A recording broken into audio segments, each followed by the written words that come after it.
I've just watched Us. And why did I watch it? Because many moons ago I seen his first film, Get Out, I believe it was. And that was a very sort of homage to sort of the, well, it's not kind of a homage, but it was a thriller horror sort of thing. But when you're watching it, it's telling something deep about slavery and everything else. But so I thought, this is an upcoming movie, just like the director of The Sixth Sense, and I thought, yep, that it's kind of got the feel. It's got this, Night Shyamalan, and what I loved about this film, I mean, Us, is its new original concept. Now, is it really? As I started to watch it, I felt like, is this the Body Snatchers? Is this, because you see the identical family in the start of the film, it's telling you that, there's tunnels everywhere and nobody knows, trying to give you a sense of there's tunnels under there. But I says, right, okay, so there's some sort of demons down there, because you always had the reference from the Bible, 11:11, Jeremiah, and you look it up, it's the evil that's coming, and you can't stop it, and whatnot. But to be honest, I sort of kind of predicted a wee bit of the ending, because at the start of the film, you see the mother, and so spoilers ahead, okay, so stop it if you haven't seen it. But if you haven't seen it, okay, my verdict is yes, big thumbs up. If you liked his other film, Get Out, or Get Out, is that what it's called? I'll need to go back and check it again. But yeah, check it out, it's pretty good. So anyway, but when the mother starts saying, that's not my child, I instantly went, maybe that's not the real person that's came back, because did that girl actually really escape? But then you've got to wonder, when they start talking, that girl was so sort of obsessed with, the process. What didn't get me, what didn't get me is, the girl was handcuffed to the bed.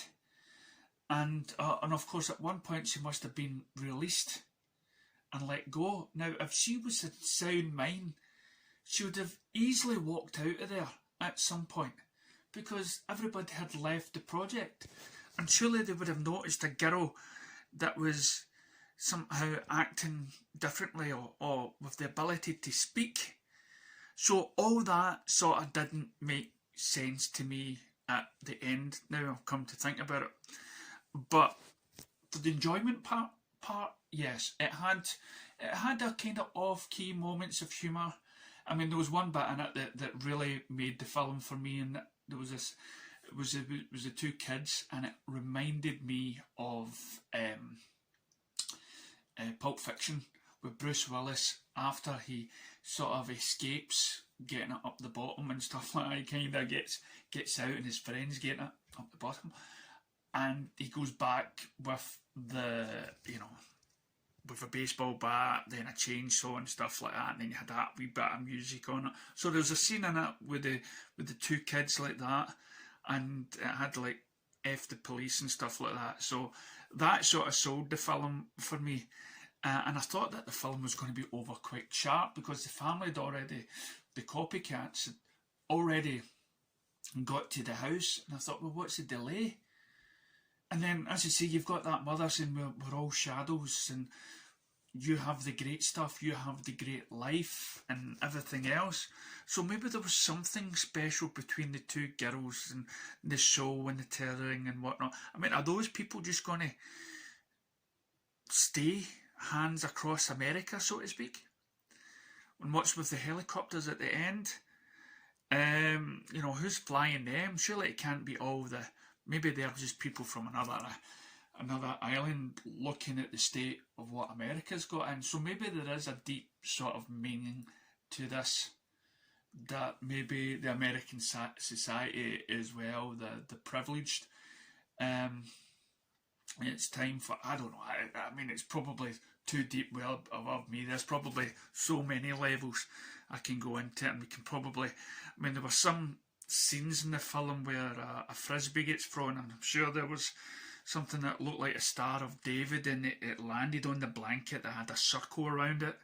And I'm thinking, okay, what is the meaning of this? So it's definitely a film where no doubt you could go in and research on the ideas of the film.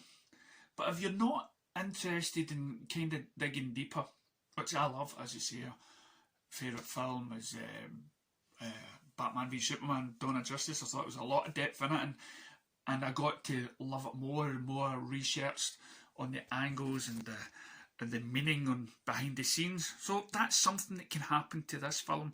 If you research it, you'll appreciate the film. But if you don't want to research it, is it entertaining enough? Yes. Despite the sort of probably predictability of the ending, I mean, was the boy sort of assuming that that might not be his mother? Or is it in genetics? Does he know that they've got this bond? Because there is that scene where the boy walks backwards and the other boy walks backwards. So there's that sort of genetic link to people around the world. Again, joining hands around the world. There's so much in this. And no wonder that the guy then went on, and it never twigged on me before, that he went on to do the Twilight series. That I've also watched the remake of the Twilight, and Jordan Peele put his own sort of spin on it, on that Twilight series, and so I put a nice, it was a very good homage to the series, I must admit, and the way it ended, and they put their own spin on those original stories. The action in the film was quite good, and I don't know, I get this, you know, with his films, you know, he's trying to do, this is a black film thing. And that's why he casts black actors and for most of his films, and it's like black orientated. And that's it. But when I watch these films, again, there's a majority of us that don't see colour. And in a way it's good as well, because he's not like trying to pander the Me Too crowd with having a black man with a white woman in order to please everybody. So that for me is still good. You know, there should be films with probably black casts and white cast films, and you don't have to mix it. You don't have to be a part of that sort of culture. We already know what's out in the world, and not all of us follow that racist sort of view. You know, we can watch films without thinking about the colour of the skin and stuff. So yeah, if you haven't checked it out and you like a good 1 hour and 30 minutes or something like that, the film run, check it out. It gets a 2 thumbs up from me. Thank you.